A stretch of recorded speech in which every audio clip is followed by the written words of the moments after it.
continuing our Mardi Gras series. This is number 3, and we're going to do a shrimp and chicken pasta, Cajun style. I've got water boiling over here to put our pasta in. I'm going to use just some penne rigatto, just simple penne. So you got the water boiling, we're going to add a little butter to that, a little salt. I've already put the salt in, drop the pasta in. Meanwhile, on the other side, we're going to build the topping for the pasta. For that, we've got raw chicken. This is just a couple of cut up chicken thighs and some shrimp. I've got about a half a pound of cooked crayfish tails. I've got a little bit of chopped onion, bell pepper, and celery. Just a tiny bit of asparagus for color and some tomato, about a half of a small tomato or a medium tomato. Then I've got some fresh herbs. You don't have to use fresh herbs, but I grow them here in my kitchen, which makes it convenient. I've got some basil, some parsley, some green onion, and some chives. Now, I didn't have a whole lot of chives growing, so we're going to substitute some green onion to make up for the difference. And then we've got what's going to make the sauce. Let me drop this pasta in real quick.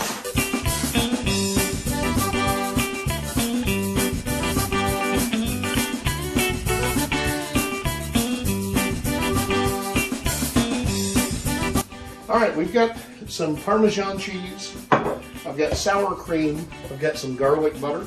In fact, we're going to put about a little over, almost a tablespoon of that garlic butter into the pasta. We've got, this is Old Bay seasoning. If you've never seen Old Bay, it's really easy to find. Man, I love the way this smells. And it's great in Cajun food, and especially with fish, shrimp, crab, that kind of stuff. I've got my Tony Chachere's Cajun seasoning. I've got salt and pepper, red cayenne pepper, white pepper, paprika, some Creole mustard, and last but not least, this is called gumbo filet. Now, if you're going to make gumbo, you need some filet, and you can find it at most grocery stores that have a decent spice section. You don't have to have this for the dish, but it does make it pop. All right, while our pasta cooks, and that penne boiling is going to take about 10 minutes. Let's get started over here. Okay, so in our saucepan, what I'm going to do is I'm going to put a little butter in the bottom to get this started. You need, the better part of a tablespoon. And just let that start to cook down. I've got the pan heating up on medium-high right now.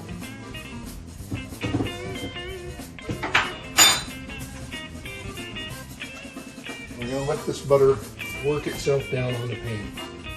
Once you've got your butter worked down pretty well into the pan, we're going to go ahead and add first our herbs, which I've chopped up here, as you can see.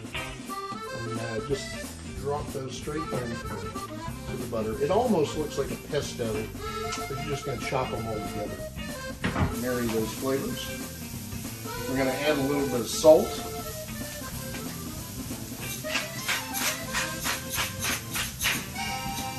Pepper, sour cream, and if you've got any whey building up on the top of your sour cream, just let that fall in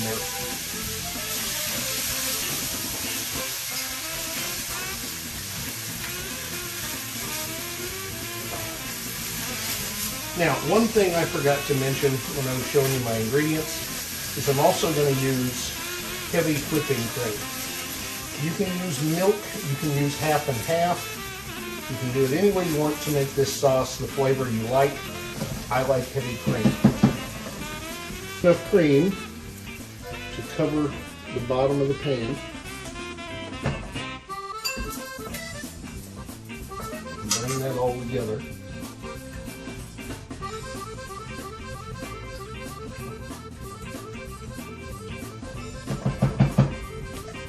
We're going to go ahead and add a little Cajun seasoning to that.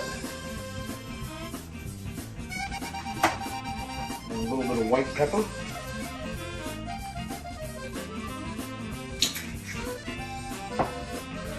Just a hint of paprika. Creole mustard.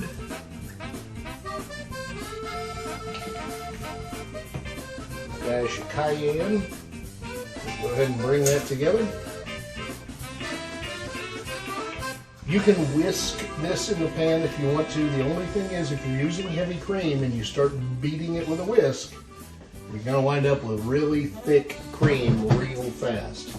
I'm going to add a little bit of Old Bay, not all of it right now, but some. And I'm going to put my vegetables in.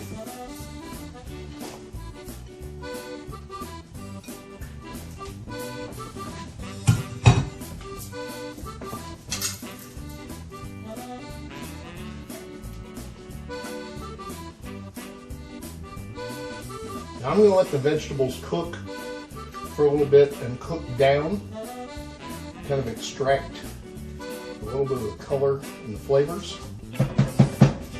And then we'll add the meats.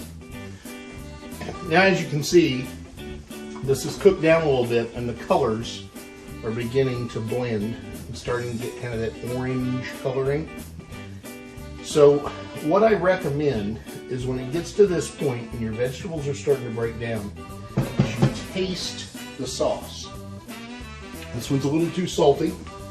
So to fix that, we're going to add a little more sour cream.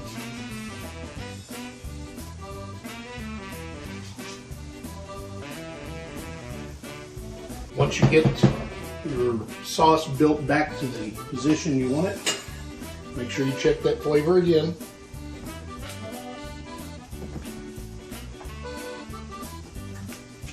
It's got about the right flavor now. I'm going to add just a little bit of Louisiana hot sauce just to give it that vinegar flavor.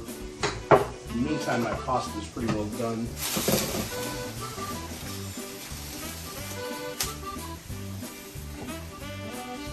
I'm also going to put a little more Old Bay in here to give it a little bit of flavor that will balance that as well.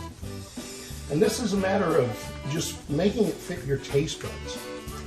If you prefer it spicy, if you prefer it sweeter, whatever your preference, you just have to balance that till you get the right flavor before you put your fish in. I'm going to put the meats in here now, not the cooked meat, just the uncooked meat.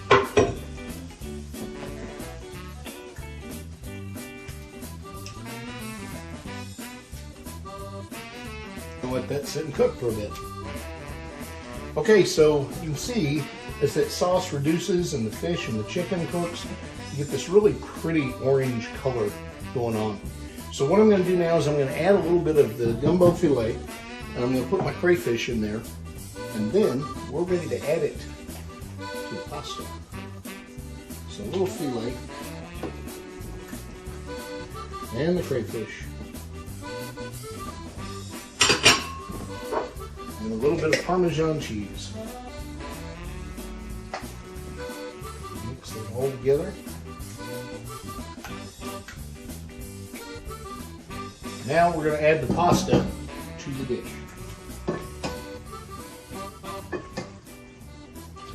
And one box of pasta should mix in here just about perfectly.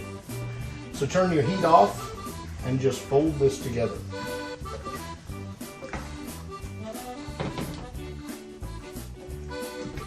If you want to take this up to the next level, or as Emerald would say, kick it up a notch, you can add oysters, mussels, clams, scallops, whatever your heart desires. Because this is one of those dishes that you just can't add too much fish. You can go crazy. It's dinner time. I'm going to make myself a plate. Thank you so much for joining me again. I've got more videos coming for Mardi Gras dishes. And as always, if you've got a dish you'd like me to make, all you got to do is text me, or all you got to do is email me, billstout@chef.net. Respond and comment on these videos. Eat fabulous. Don't forget the cheese.